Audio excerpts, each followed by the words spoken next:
Минути за урбани вести, добро дојдовте. Во продолжение следуваат насловите за денеска. Заразни болести му ставија клуч на Вардариште. Денеска се одбележува Меѓународниот ден на ромите. Новото раководство на Друштвото на ликовни уметници на Македонија најави 2 нови изложби. На 4 мај ќе се одржи најголемиот спортски спектакл во Скопје. Заразни болести ставија клуч на стационарот Вардариште. По извршената инспекцијска контрола од Агенцијата за храна и ветеринарство донесена е мерка за затворање и забрана за заловување на бездомните животни. Причината за овие мерки е затекнатата лоша состојба во стационарот. Ова одлука ја поддржуваат и граѓанските здруженија за заштита на животните, кои подолго време укажуваа на лошата состојба во Вардариште. Поради заразни болести кај бездомните животни и непостапување по дел од утврдените пропусти во работењето, инспекцијските служби на Агенцијата за храна и ветеринарство донесоа мерка за затворање и забрана за заловување на бездомните животни во рок од 30 дена во стационарот Вардариште.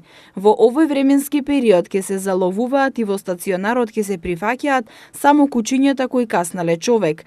Ветеринарите наредиле и спроведување мерки за темелна дезинфекција, дезинсекција и дератизација во стационарот во рок од 5 дена пред негово повторно отворање. Како што соопштија од Агенцијата за храна и ветеринарство, на 19 март е извршена контрола во стационарот, каде инспекторите затекнале кучиња излезени од кафезите и животни кои во стационарот влегле однадвор преку оштетената ограда. Со контролата утврдено било и дека не е воспоставена ниту целосна контрола на влезот и излезот во прифатилиштето, а дел од кафезите не ги исполнувале условите за благосостојба и хигиена, односно не биле соодветни за сместување на заловените кучиња. Спротивно на законот во стационарот е утврдено присуство на кучиња без мајка, односно животни со несоодветна возраст помали од 6 месеци. Кај дел од заловените животни констатирано е нарушено здравје и присуство на болести. Спротивно на законските одредби со контролата е утврдено дека тие во прифатилиштето се сместени во исти простории со здравите животни, бидејќи не постои посебна просторија, карантин наменета за лечење на болните и за опоравување на животните, кај кои се извршени хирушки интервенции. Не работела и комората за одлагање на угинатите животни, а пред ламелите на кафезите не биле поставени листите за хигиена со информации за тоа кога е извршено чистење и со кои средства се спроведени мерките за дезинфекција, дератизација и дезинсекција.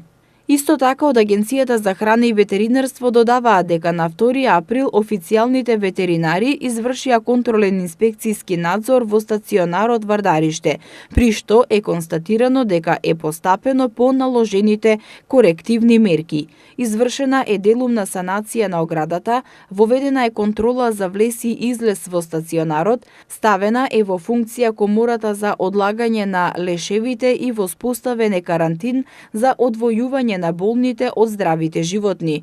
Потврдено е водењето на соодветна евиденција за секое заловено куче, а преземени се и наложените мерки за спроведување на дезинсекција, дезинфекција и дератизација на просториите, се вели во соопштението од Агенцијата за храна и ветеринарство.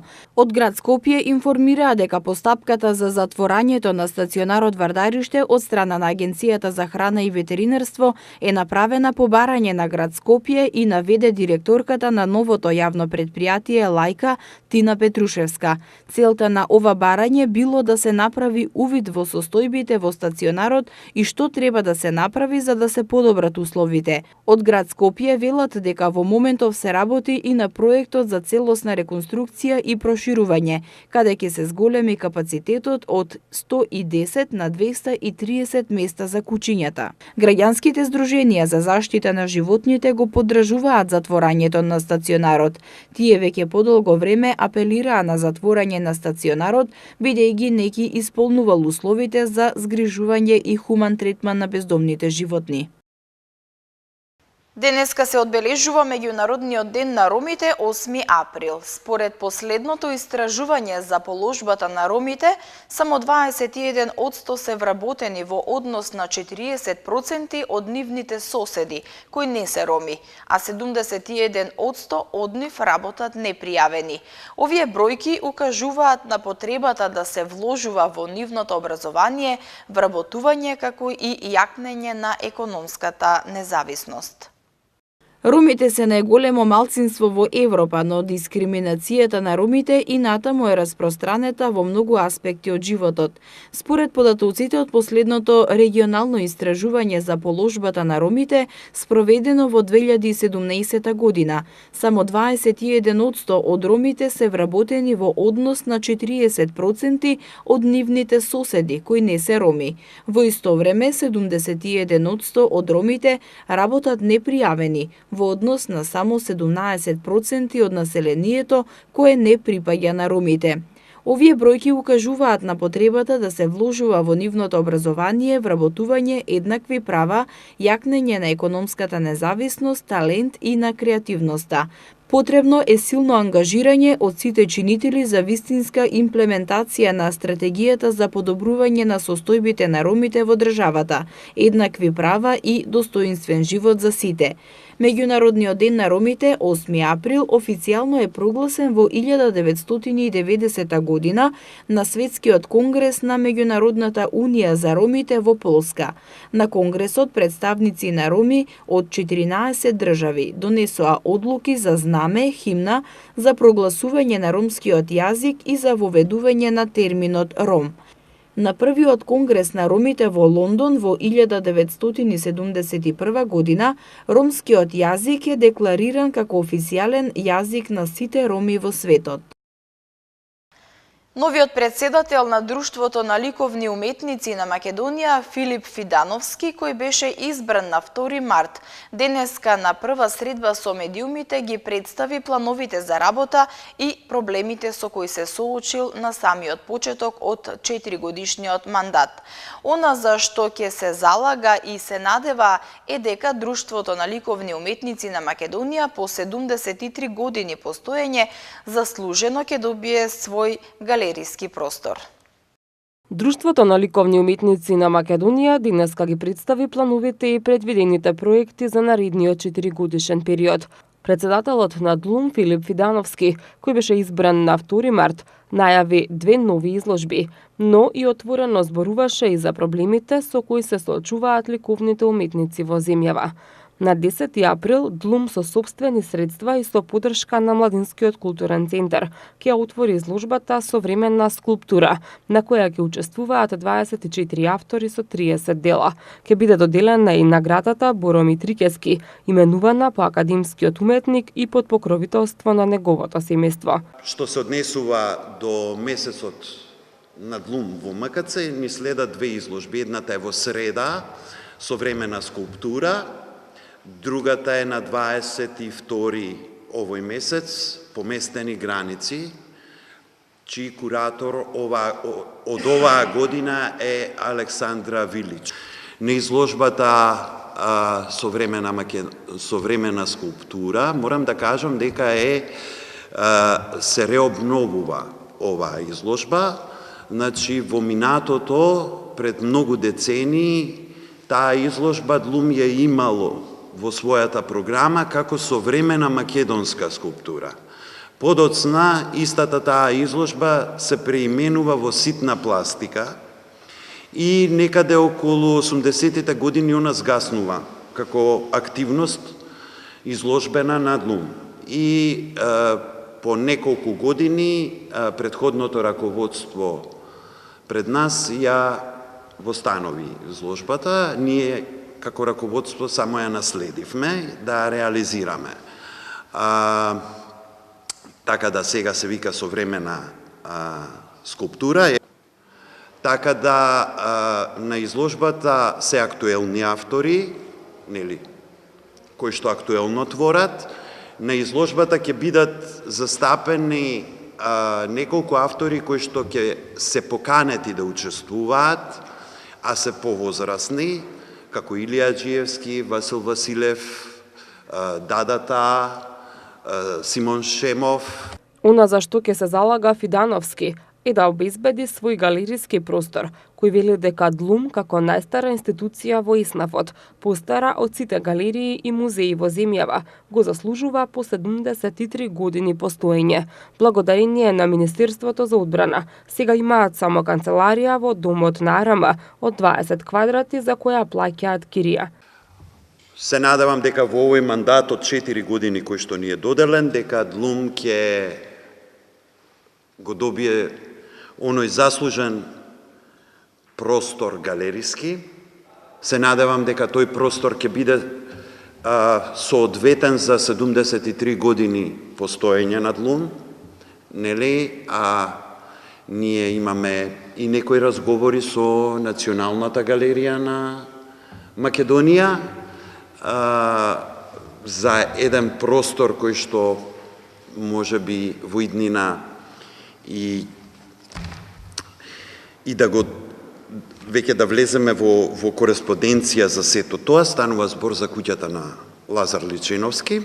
Председателката на Уметничкиот совет Дијана Томиќ Радевска рече дека идејата им е ДЛУМ да ги следи актуелностите во светот, да биде отворен за сите, но и строго селективен во критериумите со кои рече ќе се елиминира просечноста. Големиот дел од професионалците, од уметниците се разочарани од некој третман на Друштвото на ликовни уметници или квалитетот кој што постои, сакаме да го промениме и да ги привлечеме да го чувствуваат друштвото како свој дом и место каде што и ќе се промовира она што во моментот се случува во Македонија, во светот, да се подобри квалитетот на изложбите кои што се длумови изложби, меѓутоа и да направиме некои нови чекори што се однесува до актуелностите, да не се изразам популарно трендови, меѓутоа мораме да влеземе во уметничката сцена на светот. Според новиот тим, Друштвото на ликовни уметници на Македонија треба да биде отворен и за уметници кои не се негови членови, како и за автори од странство. Таква ќе биде изложбата Молк за на 22 април, која е дел од проектот Поместени граници. Под кураторство на Александра Вилик ќе бидат представени дела од 9 автори, меѓу кои еден од Грција. Најголемиот спортски спектакл Визер-Скопски маратон на 4 мај ќе го исполни Скопје со позитивна енергија. Како што информираат организаторите, пријавувањето за учество завршува на 22 април, а во рамките на маратонот ќе бидат воведени и некои новини. Минатата година околу 10.000 луѓе излегоа на патеката на Визер-Скопски маратон во Скопје. Тие покажаа колку е значајна самата манифестација. Тркачите дојдоа од 51 држава од целиот свет, представувајќи ја сплотеноста на сите учесници и влијанието на мисијата на Визер-Скопски маратон да го зголеми значењето на спортот и здравиот начин на живење. Тоа совршено ја отсликува и одлуката маратонот секогаш да се одржува во овој период, во чест на 9 мај, денот на Европа. Како што информираат организаторите, годинава Визер-Скопски маратон ќе се одржи на 4 мај, а ќе биде воведена новина во штафетниот маратон со наслов ЕУ за спорт. Тој вклучува 4 тркачи, каде двајца од нив трчаат 9 километри, а останатите 12 километри и спојот на сите е еден цел маратон. Посветеноста на организаторите и поддршката придонесе Скопскиот маратон да прерасне во настан кој го промовира нашиот град и нашата држава. Организаторите на маратонот секоја година воведуваат новини и го надградуваат. Во склоп на Визер-Скопски маратон ќе се одржуваат неколку трки и тоа трката од 5 километри, полумаратонот, маратонот и штафетниот маратон. Пријавувањето за учество завршува на 22 април 2019 година, а самите стартни пакети ќе може да се подигнат на 2 и 3 мај 2019 година во просториите на Парк Хотел и Спа. Сите кои ги исполнуваат условите ќе добијат 20 евра вредносен ваучер од Визер. Заинтересираните може да се пријават кај официјалниот партнер на Визер-Скопски маратон. Од 10 април, блокатори за возилата на нерезиденти на резидентните паркиралишта во центар. Почна Јади паметно, онлайн кампања за посвесна и здрава исхрана. Билјана Беличанец, цвет кој блескаше на екраните. Од среда 10 април јавното предпријатие Паркинзи на општина Центар ќе поставува блокатори на сите возила кои ќе бидат затекнати на резидентно паркиралиште, а не се корисници на истото. Како што информираат од предпријатието, оваа промена се воведува поради зголемениот број поплаки од граѓаните кои не можат да се паркираат на нивниот паркинг од други возила кои не се станари. Јавното предпријатие за јавни паркиралишта Паркинзи на општина Центар Скопје од 10 април ќе поставува блокатори на сите возила кои ќе бидат затекнати на резидентно паркиралиште, а не се корисници резиденти на секторот во кој што се паркирани, со цел да им се овозможи на жителите на општина Центар непречено да ги користат резидентните зони исклучиво за нивните потреби, соопштија од јавното предпријатие Паркинзи на општина Центар. Поставувањето на механичко средство блокатор во зона 0 и зона 1 ќе изнесува 1200 денари, во зона 1 960 денари, а во зона 2 720 денари. Доколку казната не се плати во рок од 2 часа, возилото ќе биде отстрането со специјалното возило пајак. Акцијата ќе започне во зона 01 во секторите Дебар Маало и Градски парк, а потоа ќе продолжи и во останатите сектори со кои стопанисува предпријатието. Оваа промена се воведува заради големиот број поплаки од граѓаните кои не можат да се паркираат на нивниот паркинг од други возила кои не се станари, велат од Паркинзи на општина Центар. Од денеска до 14 април ќе се спроведува онлайн кампањата Јади паметно, што ја организира Шведскиот институт и локалниот партнер за нашата држава Сите Сити. Целта на оваа кампања е преку 7 предизвици за 7 дена учесниците да истражат нови начини за поздраво и поодржливо јадење. Преку 7 предизвици за 7 дена, учесниците да истражат нови начини за поздраво и поодржливо јадење, а целта на онлайн кампањата Јади паметно, што почна денеска и ќе трае заклучно со 14 април, ја организира Шведскиот институт и локалниот партнер за земјава Сите Сити. На Јади паметно може да се приклучи секој преку регистрирање на it.smart.confetti.event. Досега се имаат придружено учесници од над 50 земји и 30 учесници од нашата држава. Јади паметно ја подига свеста и им помага на луѓето да разберат зошто нашиот избор на храна е важен и колку храната е тесно поврзана со одржливоста на планетата. Во тек на 7 дена, преку 7 предизвици, учесниците од целиот свет ќе истражуваат како да јадат поодржливо. Јади паметно е забавен и лесен начин да се почне да се јаде посвесно, додека ги инспирираме останатите. За натамошно ангажирање на јавноста и давање смисла на пораката, спонтано ќе почне надпревар за значењето на храната во Западен Балкан од страна на блогерите. Наведуваат од Сите Сити. Според Сите Сити, она од што се состои нашата храна, како се одгледува и колку далеку е транспортирана, се сите фактори кои треба да се земат предвид при изборот на оброк. Органска, локално произведена вегетаријанска храна има многу помало влијание на планетата во споредба со конвенционално произведеното говедско месо од целиот свет. По повод смртта на прерано починатата актерка на Водрамскиот театар и поранешна градоначалничка на Кисела Вода, Билјана Беличанец, се одржа комеморација во новоизградениот Дом на култура во општина Кисела Вода. Јавноста и колегите се едногласни дека цветот кој блескаше на екраните и на сцената во театарот, за жал овена за миг. Колегите ја испраќаат со емотивни пораки. Веста за смртта на Билјана Беличанец ја потресе цела македонска јавност. Беличанец беше актерка во Драмскиот театар Скопје и поранешна градоначалничка на општина Кисела Вода, како и мајка на 2 деца. Денеска во новоизградениот Дом на култура во општина Кисела Вода се одржа комеморација за прирано починатата Билјана Беличанец.